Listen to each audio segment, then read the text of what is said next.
सर्वप्रथम सर्वांना होळीच्या हार्दिक हार्दिक शुभेच्छा।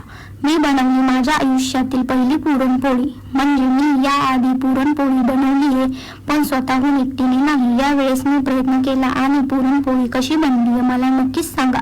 एक ग्लास डाळ घेतली, कुकरला शिजवून घेतली व चाळणीमधून बारीक केली, कढाईमध्ये टाकली, त्यामध्ये 1.5 ग्लास साखर टाकली।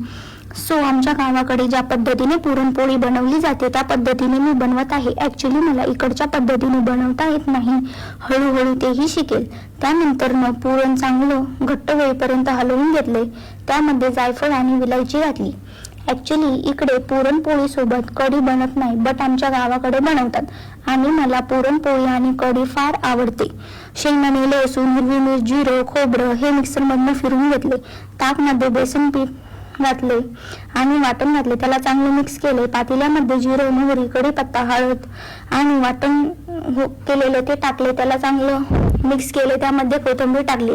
नंतर आमटी बनवली, पातेल्यामध्ये कढीपत्ता आणि वाटण घातले व बेसिक मसाले ऍड केले।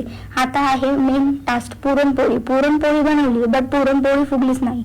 पुरणपोळी फुगली तर मस्त असं वाटतं, पण ठीक आहे, फर्स्ट टाइम बनवली। नंतर भजी बनवली आणि सोसायटीमध्ये होळीचे दहन होते।